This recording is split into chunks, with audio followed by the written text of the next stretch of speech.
പറയാം.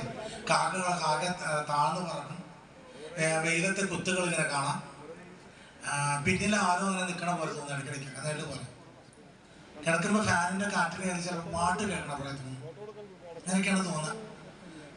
എന്തൊക്കെ പരസ്പരം എന്തൊക്കെയാണ് സംസാരിക്കുക, തന്നെ എപ്പോഴും തൊട്ടടുത്ത് ആരും ഉണ്ടെന്നോ അങ്ങനെ തോന്നുന്നുണ്ടെങ്കിൽ ദയവ് ചെയ്ത് ഈ അമ്പലത്തിനെ കൊണ്ടുവന്ന് അപ്പുറത്ത് മാറി ഇരിക്കാം. അല്ല ഇവിടെ നല്ല ബുദ്ധിമുട്ടാകും. ആർക്കെങ്കിലും തോന്നുന്നുണ്ടെങ്കിൽ അതിഭീഷണ കടുഭാഷണ യമകിങ്കരപടലി കൃതതാടന പരിപീഡന മരണാഗമസമയേ ഉമയാസഹ മമ ചേതസി യമശാസന ദിവസൻ ഹരശങ്കര ശിവശങ്കര കരമേ ഹരദുരിതം. അതിഭീഷണ കടുഭാഷണ യമകിങ്കരപടലി എന്നാ പറയും. ഇവിടെ അതിഭീഷണന്മാരെ കണ്ടാൽ പേടിയാവുന്ന ആ യമകിങ്കരന്മാർ അവരെങ്ങനെയാ? ക്രൂരകർമാസ്തേ പശ്യന്തി ഭയാനകം. അവരെ കണ്ട ഭയപ്പെടും. കൊമ്പ വീശയിൽ കണ്ട ചോർന്ന ചമ്പരത്തി പോലെയാണ് കണ്ണുകള്, കട്ട പുരികം തട്ടിച്ച് തുയർത്ത് ഉള്ള ആളുകൾ. ജണ്ട്രാകരാളവതനം ത്രികുടി കുടിലേക്ഷണം. കണ്ണുകൾ ചോന്നിട്ടുണ്ട് ചമ്പരത്തി പോലെ. ജണ്ട്രപ്പല്ലുകൾ ഇങ്ങനെ പുറത്തേക്ക് തുറച്ചു നിൽക്കുന്നുണ്ട്. കറുകരുത്തുള്ള തടിച്ച ചുണ്ടും കറുകരുത്തുള്ള ആ ചുണ്ടുകള്. സർവായുധകരം അഷ്ടാദശഭുജംക്രുദ്ധം നീലാഞ്ജനജയോപമം. ഒറ്റ കൈകൾ, അതിലൊക്കെ നിരവധി ആയുധങ്ങള്. സർവായുധകരം സർവം ദണ്ഡേരതം തർജയൻ. എന്നിട്ട് ഒരു വടി കൊണ്ട് ഇങ്ങനെ അടിക്കുന്നുണ്ടെന്ന് പറഞ്ഞ വടിക്കും, ശബ്ദം കേൾക്കാൻ വേണ്ടിയിട്ട്. അങ്ങനെ വടിയുടെ അടിക്കുന്ന ശബ്ദം കേൾക്കണേ സൂക്ഷിക്കാം. അത് കഴിഞ്ഞ് മഹാമഹിഷമാരൂഢം ദീപ്താഗ്നി സമലോചനം ഊർധകേശം മഹാസ്പർശം ഊർധ പ്രസുരിതാധരം. തലമുണയ്ക്ക് മുകളിലേക്ക് സ്പൈക്ക് ചെയ്തിട്ടുണ്ട്. തലമുടി സ്പൈക്ക് ചെയ്തിട്ടുണ്ട് മുകളിലേക്കാ, ഈ മുളക് പോലെ.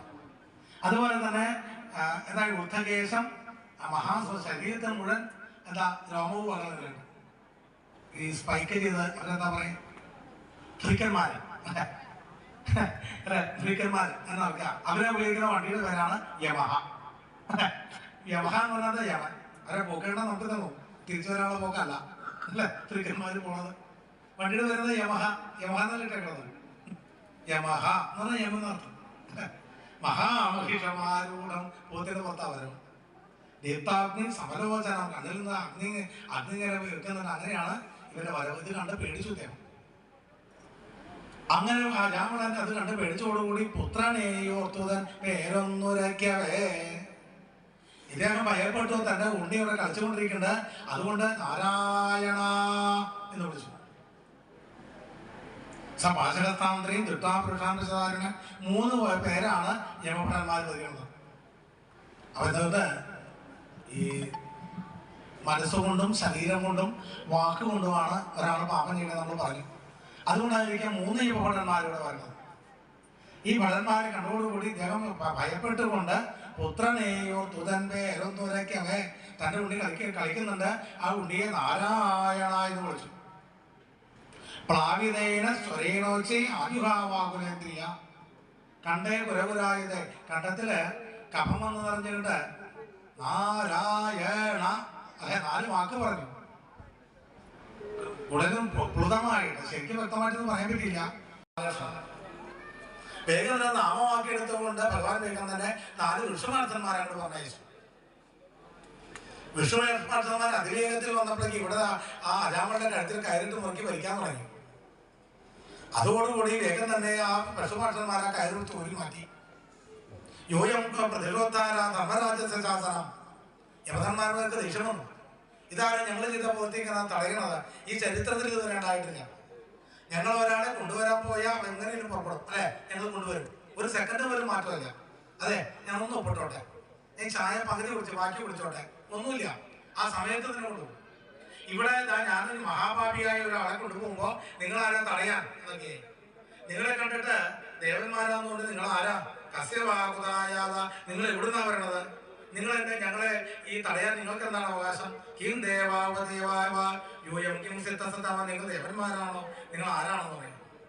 അപ്പാശവും വടിയുമായി കൊണ്ടജാവിളനെ ഉൾപ്പാടു ചെന്നു കയറിട്ടോരു കിങ്കരനെ പിൽപ്പാടു ചെന്നു അത് തടുത്തോരു മാർവരെയും അപ്പോലെ നൗമികരി നാരായണായ നമഃ.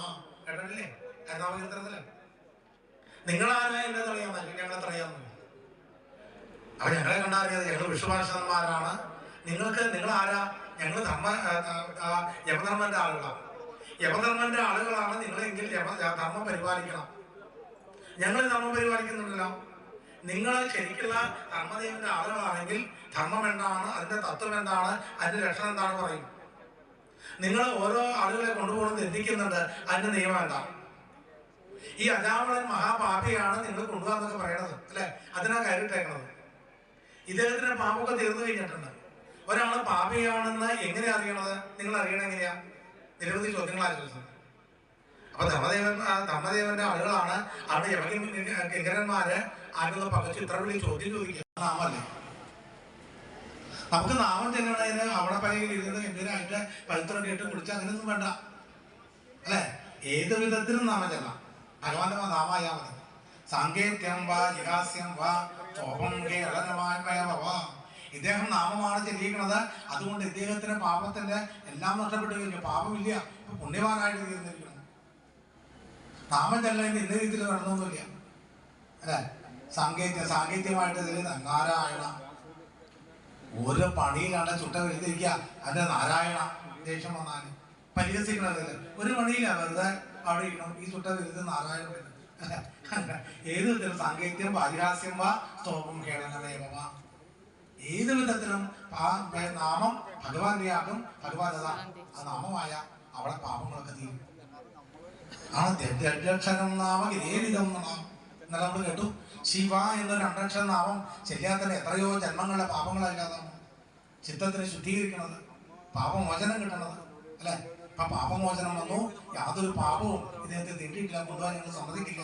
നിങ്ങൾ എന്ത് കണ്ടിട്ടാ ഇതൊക്കെ പറയുന്നത്? അപ്പോൾ ഒരു ധർമ്മത്തിന്റെ സ്വരൂപം ഞങ്ങൾ പറയാം. വേദോക്തമായ സദാചാര സംഹിതയാണ് നമ്മുടെ പ്രമാണം. നമ്മുടെ അടിസ്ഥാന ഗ്രന്ഥം എന്താ? ഭഗവത്ഗീതയാണോ? മഹാഭാരതമാണോ? ആണോ? എന്താ നമ്മുടെ അടിസ്ഥാന ഗ്രന്ഥം? രാമായണം, വേദം. ദിവാദിനം ശ്രദ്ധിക്കുന്നുണ്ട്. വേദമാണ് നമ്മുടെ അടിസ്ഥാന ഗ്രന്ഥം അല്ലെ? അപ്പൊ വേദമാണ് പ്രമാണം. ധർമ്മത്തിന്റെ സ്വരൂപം വേദോക്തമായ സദാചാര സംഹിതയാണ് നമ്മുടെ പ്രമാണം. വേദമാണ്, ഭഗവാൻ തന്നെയാണ് വേദം എന്ന് പറയും. വേദോ നാരായണ സാക്ഷാൽ സ്വയംഭോ ശുശ്രൂമ വേദപ്രണിഹിതോ ധർമ്മ യധർമ്മസ്ഥൽ വിപര്യ വേദോ നാരായണ സാക്ഷാൽ സ്വയംഭോ ശുശ്രൂമ. ഈ ധർമ്മത്തിന്റെ സ്വരൂപം എന്താന്ന് ചോദിച്ചാൽ, ധർമ്മത്തിന്റെ സ്വരൂപമാണെങ്കിൽ അത് വേദോക്തമായ സദാചാര സംഹിതയാണ്. നമ്മുടെയൊക്കെ പ്രമാണം വേദമാണ്. ഭഗവാൻ തന്നെയാണ് വേദം. ഭഗവാൻ നിന്നാണ് വേദം ഉണ്ടായിരിക്കുന്നത്. വേദസ്വരൂപൻ ഭഗവാനെ വിളിക്കും. അപ്പൊ ഇത് നിങ്ങളൊക്കെ ഇവരെയൊക്കെ ബന്ധിക്കുന്നത് എന്തുകൊണ്ടാണ്? അത് വേദ അധർമ്മമായി കഴിഞ്ഞാൽ, വേദനിഷിദ്ധമായതാണ് അധർമ്മം. വേദത്തിന് അനുകൂലമായ ധർമ്മമായി, വേദത്തിന് വിപരീതമായ നിഷിദ്ധമായ അധർമ്മമായി. അധർമ്മികളെയാണ് നമ്മൾ ചോദിക്കുന്നത്. ഇദ്ദേഹം അധർമ്മങ്ങൾ വളരെയധികം ചെയ്തിട്ടുണ്ട്. അതുകൊണ്ട് ഇദ്ദേഹത്തിനെ ഞങ്ങൾ കൊണ്ടുപോയി. അല്ല, ഈ അജാമിളെ ഈ കിടക്കുന്ന ആള് മഹാപാപം ചെയ്തത് നിങ്ങളോടാരാ പറഞ്ഞത്? അതുകൊണ്ടല്ല, അതിന്റെ സാക്ഷികളുണ്ടെന്ന് പറയും. കാലുമാറാത്ത സാക്ഷികളാണ് അല്ലെ? അതുകൊണ്ട് ഇവര് സാക്ഷി കാലുമാറില്ല, കളസാക്ഷി എന്ന് പറയില്ല അവര്. അതാണ് സൂര്യോ അഗ്നി ഖം വരുഗാവ സോമോ അഗ്നി അഹനി ദിശ ഖം കു കാലോ ധർമ്മ ഏതേ ദൈവസ്യ സാക്ഷിണ. സൂര്യൻ, അഗ്നി, ആകാശം, വായു, സ്വർഗം, ചന്ദ്രൻ, സന്ധ്യ, രാത്രി, പകല്, ദിക്കുകള്, ജലം, ഭൂമി, കാലം, ഇതൊക്കെയാണ് സാക്ഷികൾ. ഈ സാക്ഷികൾ കള്ളസാക്ഷി പറയില്ല. ഇവരാണ് സാക്ഷി പറയും, ഇന്ന ആള് മഹാപാപം ചെയ്തിട്ടുണ്ട്. അഗ്രസന്ധാനി എന്നുള്ള പുസ്തകത്തിൽ എഴുതി വയ്ക്കും നമ്മൾ ചെയ്ത കർമ്മങ്ങളൊക്കെ. അപ്പൊ അതുകൊണ്ട് അദ്ദേഹം പാപം ചെയ്തിട്ടുണ്ടെന്ന് പറയും. ഈ അധർമ്മം പ്രവർത്തിക്കുന്നവരെ നിങ്ങൾ എങ്ങനെ ശിക്ഷിക്കണത്? അത് കർമ്മത്തിന്റെ സ്വഭാവം അനുസരിച്ച് ലഘുവായിട്ടുള്ള പാപത്തിന് ലഘുവായ ശിക്ഷകള്, വലിയ മഹാപാപം ചെയ്താൽ അത് മഹാപാപത്തിന്റെ പരമായിട്ടുള്ള കർമ്മങ്ങൾ ചെയ്യും. നിങ്ങൾ എന്താ ചെയ്യണം പോണത്? അജാമിളെ കൊണ്ടുപോയിട്ട് നിങ്ങൾ എന്ത് ചെയ്യും? ഞങ്ങൾ നരക കൊണ്ടേക്ക് ഇടും. എന്നിട്ട് കുറെ ശിക്ഷാമതികളുണ്ട്, അത് ചെയ്യും. എന്താണ് നിങ്ങൾ ചെയ്യാൻ പോണത്? ഞങ്ങൾ അപ്പോ ആദ്യം തന്നെ ഞങ്ങൾ താമസം നരകത്തിൽ കൊണ്ടുപോകും. ഇദ്ദേഹം മറ്റുള്ളവരുടെ ബന്ധക്ഷകൈതവച്ചവരെ മറ്റുള്ളവരുടെ ധനം മോഷ്ടിക്കേണ്ടതായിട്ടുണ്ട്. അവര് ധനം മോഷ്ടിച്ചു, അവരെ പറ്റിച്ചു, വഞ്ചിച്ചു, ആ ദുരിതം അനുഭവിക്കുന്നവരെ ധനം കട്ടെടുത്തു. അതിന്റെ പറയായിട്ട് എന്താണ് അവിടെ? ഇരുട്ടുമുറിയിൽ കൊണ്ടിട്ട് അടി ഇടി അങ്ങനെ ഭയപ്പെടുത്തലാണ് ചെയ്യാം. അന്നുകൊണ്ട് ഇരുട്ടുമുറികൾ അല്ലേ? പോലെ തന്നെ ഇരുട്ടുമുറികൾ ഇടിമുറികൾ അന്നുണ്ട് അല്ലെ? അവിടെ കൊണ്ടുപോയി ഇടിക്കുക, ഭയപ്പെടുത്തലാണ്. പിന്നെന്താ പറയുന്നത്, ഇദ്ദേഹം കുടുംബം നോക്കിയിട്ടില്ല. സ്വന്തം കുടുംബം നോക്കാതെ നാട് നന്നാക്കാൻ നോക്കി. അപ്പൊ എന്തായി? നാട് നന്നായില്ല, കുടുംബം നന്നായില്ല. അതല്ലേ ഉണ്ടായത്? കുടുംബം നോക്കാൻ നാട് നന്നാക്കാൻ പോയതാ. നാട് ശരിയായില്ല, കുടുംബം നന്നായില്ല. ഏതായാലും കുടുംബം നോക്കാതിരിക്കുന്ന നരകമാണ് രൗരവം എന്നുള്ള നരകം, അല്ലെ? വിവാഹം കഴിച്ച് കുട്ടികളുണ്ട്, അതിൻ്റെ അച്ഛനമ്മമാര് പ്രായമായവരൊക്കെ നോക്കാതെയുണ്ട്, കുടുംബം നോക്കാതെ നാട് നടക്കാൻ നടക്കുക.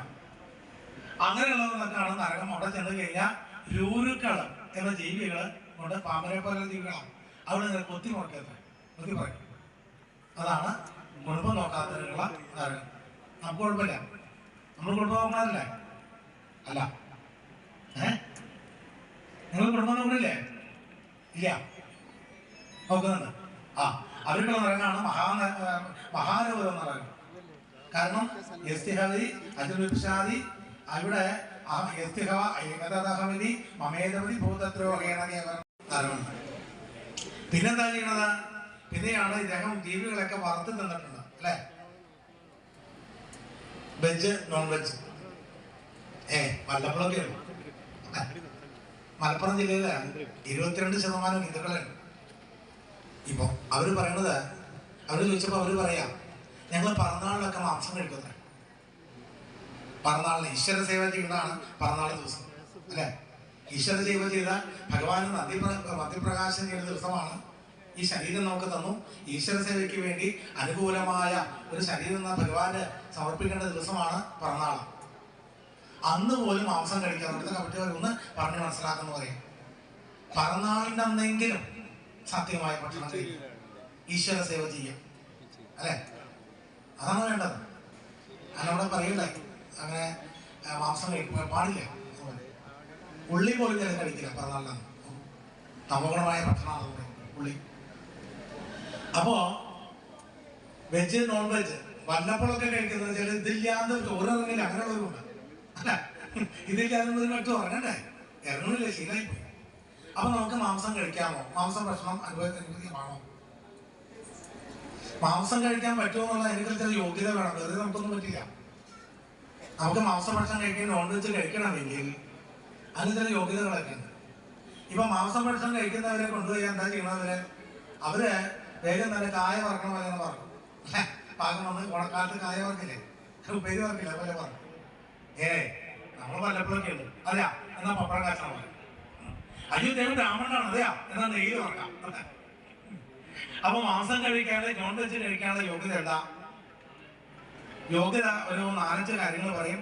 ജനിച്ചിട്ട് കണ്ണ് തുറക്കാൻ താമസമുണ്ടോ നോക്കാം. നമ്മൾ ജനിച്ച ആശുപത്രിയിലാണെങ്കിൽ അന്ന് ആ നേഴ്സ് ഏതായാലും റിട്ടയർ ഉണ്ടാവും, ആ നേഴ്സിനോട് നമ്പർ വിളിച്ചു ചോദിക്കുക, സിസ്റ്ററെ ഞാൻ ജനിച്ചിട്ട് എത്ര ദിവസം കഴിഞ്ഞാൽ കണ്ണു പറഞ്ഞത്? അതുപോലെ തന്നെ എത്ര ദിവസം കഴിഞ്ഞിട്ടാണ് ഞാൻ കരഞ്ഞത്? നമ്മൾ ജനിച്ചിട്ട് കരഞ്ഞില്ലെങ്കിൽ കാല് പിടിച്ച് കുലുക്കി കരയിപ്പിക്കും, അല്ലെ? അവിടെ എടുത്ത് തട്ടിയിട്ട്. എത്ര ദിവസം, 2 ആഴ്ചയോ 3 ആഴ്ചയോ എത്ര ദിവസം കഴിഞ്ഞിട്ടാണ് ഞാൻ കരയാൻ തുടങ്ങിയത് എന്ന് ചോദിക്കാം. പിന്നെ മറ്റൊന്ന്, നമ്മൾ ചായ കുടിക്കണം, നക്കി കുടിക്കാണോ ചെയ്യണേ?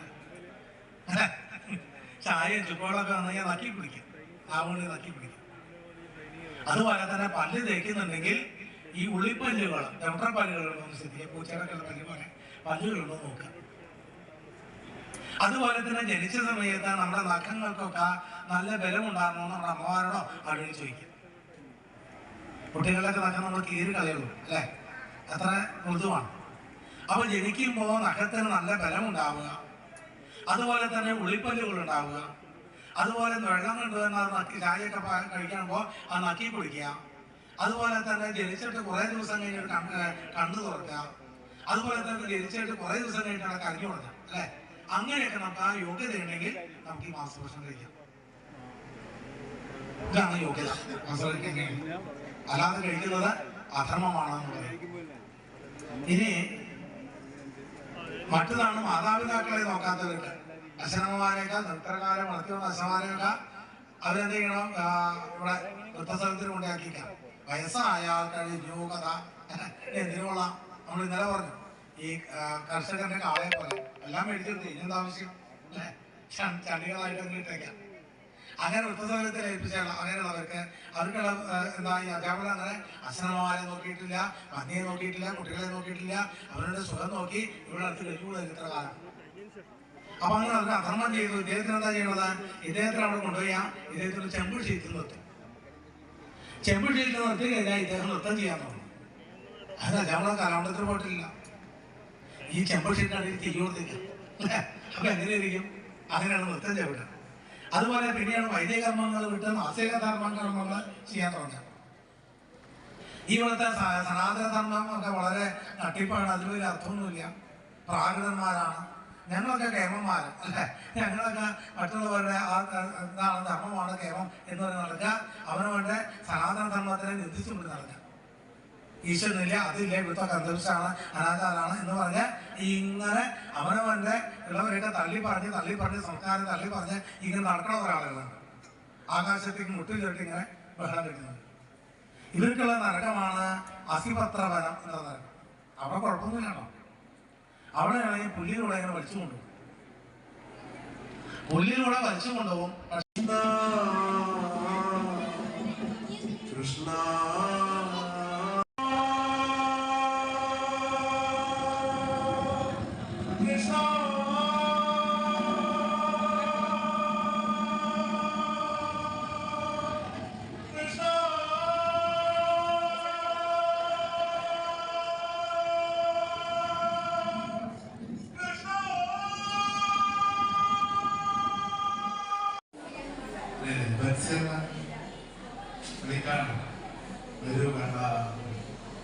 സുന്ദര കണ്ണ ശ്യാമസുന്ദർ കൃഷ്ണന്റെ ഉപനസുന്ദർ നമ്മൾക്ക് വേണ്ടി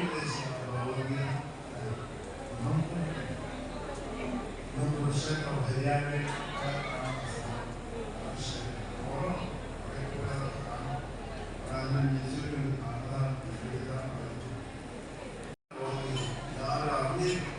ഇതൊക്കെയാണ് ഇവിടുത്തെ വിശിഷ്ടാൽ പൂജകൾ.